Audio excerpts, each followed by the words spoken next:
نتمنى من الاخوه يعني كيتكلموا على يشكروا اليوم موريتانيا، خاصه انا والله يكون جيت انا من الجزائر اقسم بالله غير نخرج ونقول شكرا موريتانيا. لانه علاه موريتانيا؟ بسبب قرارها لرفع الرسوم الجمركيه يلقي الشكر عمي تبون كذلك. ووقف الواردات من موريتانيا الواردات من المغرب. اليوم مسكين الدرويش مسكين اللي كان عايش تحت عتبة الفقر قدر ياكل شويه ويشوف المطيشه اللي كان ما يشوفهاش، اللي كان يشوفها غير في التلفاز. هذا هو برك اليوم راه الحمد لله راه يشوف فيها في السوق، وراه يشوف فيها ب7 درهم 8 درهم. وخيرت ابي طالب السلام عليكم ورحمه الله. ابي طالب اللي يطيح لي الهضره راني نطيح له الهضره. ابي طالب خويا نحاول يستيلو، واللي يطيح لي الهضره راني نطيح له الهضره. ابي طالب علاش قالوا لنا ستيلو؟ قالوا لنا ستيلو والناس خلاونا نستيلو باش نشوف. عبدو حرام عليك عبدو، احنا نرحبوا بك. معليش انا سمحتوا درك تخلونا نتكلموا طالب اللي يطيح يا اخي يا صبرت ماك خايفه صح.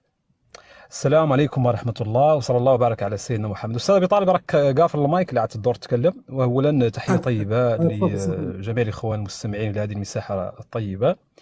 حقيقة أنا أستغرب الإخوة الكرام أنه الإنسان يتحدث على أن المملكة المغربية معزولة إفريقيا، واعتقد انه اذا كان البعض يربط هذا الاعتزال او انها معزوله فقط لانها لا تملك حدود مع دول معينه، وكانه اذا امتلكت المغرب حدودا مع دوله معينه او مع عدد من الدول الافريقيه فهذا يعني انها مفتوحه، او انها يعني يمكن بهذه القدره على وجود عده معابر حدوديه على ان تكون لها تنافسيه اقتصاديه. انا اقول اخوه الكرام ان الارقام هي التي تظهر مكانه الدوله وقوه اقتصادها وامكانياتها في الوصول حتى الى المناطق البعيده عنها.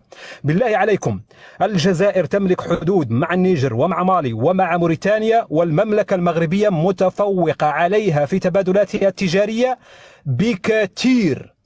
المملكة المغربية صادراتها الاقتصادية مع بلدان الساحل تفوق 400 مليون دولار، بينما الجزائر المفتوحة يعني فتحاتها كثيرة على مستوى دول الساحل مع النيجر مع مالي مع موريتانيا، ومع ذلك تبادلاتها التجارية لا تفوق 175 مليون دولار.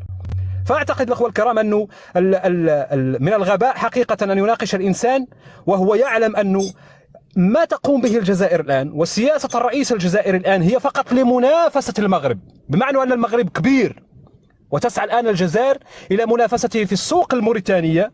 والجميع يعلم، وأعتقد أنه حتى هؤلاء الجزائريين لا يستطيعون أن ينكروا أنه أول متعامل اقتصادي إفريقي مع موريتانيا أو مع الجمهورية الإسلامية الموريتانية هو المملكة المغربية. بالإضافة إلى أنه هؤلاء الجزائريون وغيرهم بل وحتى نظامهم يعلم أن المملكة المغربية تملك أزيد من 25 أو تملك مع أزيد من 25 بلد تتواجد فيها بنوك المملكة المغربية.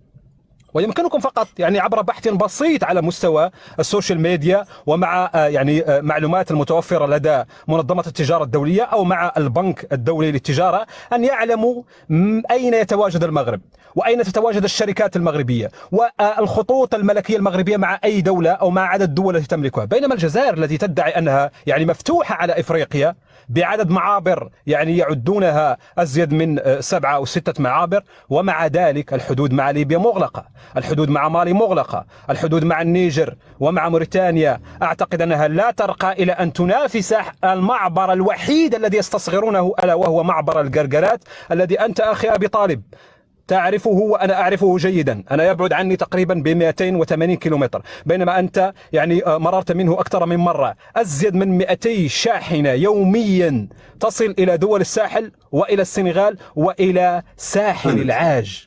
فأعتقد الأخوة الكرام أنه كل ما تقوم به الجزائر الآن هو ليس للتفوق على بل لمنافسة المغرب، لأن المغرب في الوقت الذي كان المغرب يستثمر فيه وفي الوقت الذي كان المغرب يتواجد في هذه الدول ويضع شركاته، الجزائر كانت تحكمها كما قال الجزائريون عصابة، واقتصادهم ريعي بشهادة الرئيس الجزائري.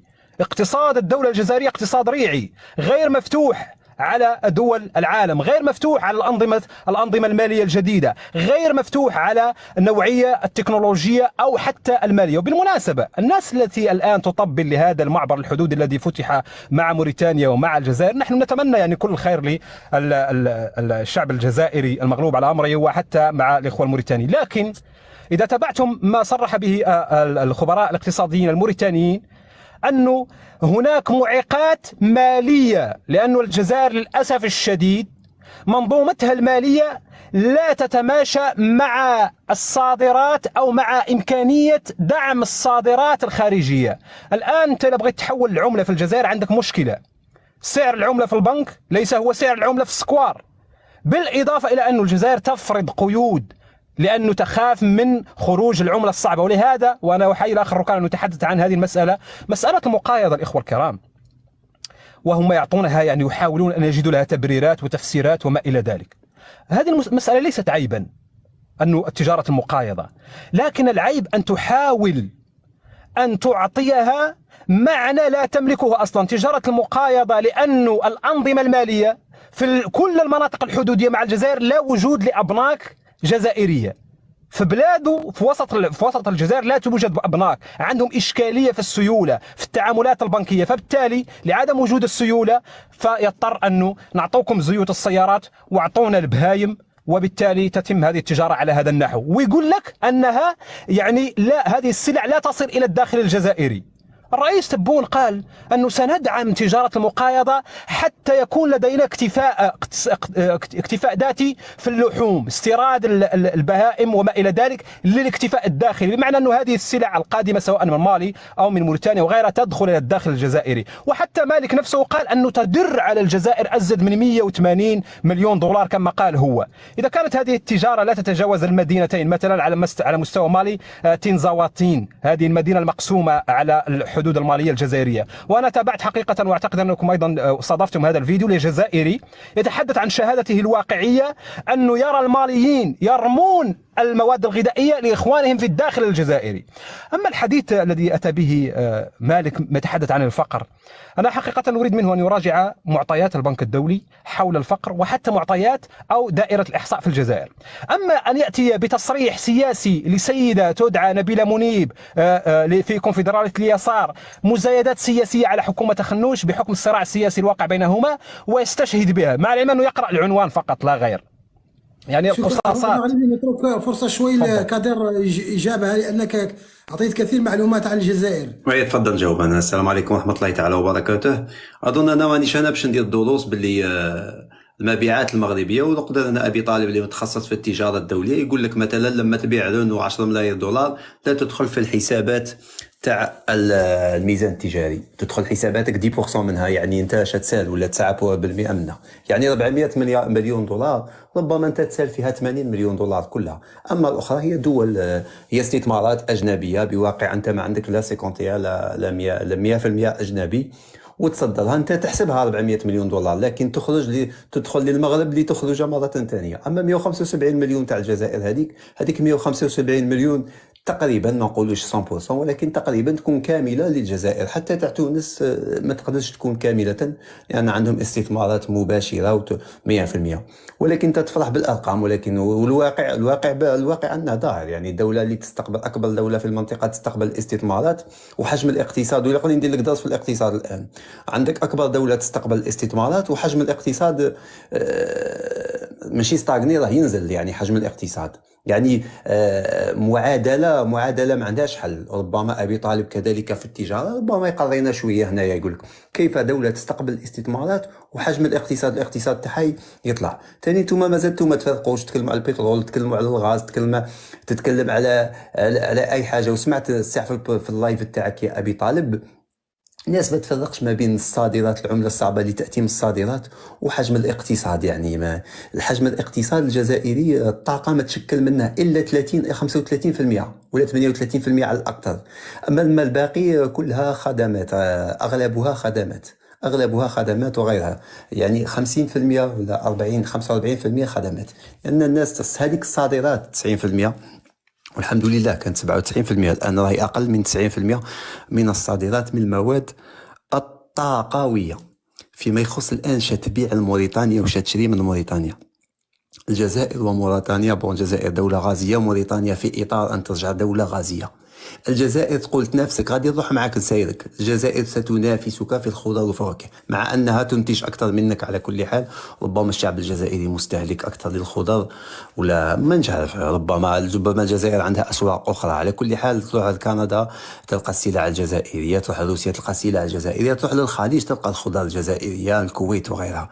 دونك انت اذا تبغي تغمض عينيك كل ما تغمضت عينيك على كل حال الاموال دخلوا للجزائريين ودخلوا للجزائريين، ما دخلوش للمستثمرين الاسبان اللي عندهم ارض في الجزائر وينتجون الجزائر ويأخذون من الماء الجزائر ويبيعوا. يعني دخلوا للجزائريين على كل حال، دخلوا لاولاد واتسوف لان اكبر مدينه منتجه الفلاحه هي واتسوف. انا نقول لك اذا تقول تنافس غادي نروح معك في الخط. الجزائر ستنافسك في افريقيا من ناحيه المواد الفلاحيه، لكن انت ما تقدرش تنافس الجزائر من ناحيه المواد الطاقويه. الجزائر ستنافسك في الفوسفات، انت ما تقدرش تنافس الجزائر في البترولي والغاز والبوليبروبيلان والهيدروجين الاخضر لانه يلق له طاقه كبيره، والهيدروجين الازرق هذاك بالغاز يعني انساه. اذا الجزائر تقدر تنافسك انت فيما انت تنتجه وفيما انت متفوق فيه، تعتبر نفسك متفوق فيه، ولكن انت ما تقدرش تنافس الجزائر. اخر حاجه نقولها الجزائر ببعدها الافريقي، وهذه مكاتب الله، هذه ارض الجزائر على كل حال ببعدها الافريقي. ان الجزائر قبل ما كانش تستغل الفرص، انا ما كذبش عليك، الجزائر الان استغلت الفرص مع موريتانيا واستطاعت ان تحصل على الطريق والمعبر. وانا ما نظنش الغزواني ولا ولا النظام الموريتاني ينقلب على الجزائر وغير ذلك، لانهم اتفاقيات خاصه الطريقيه.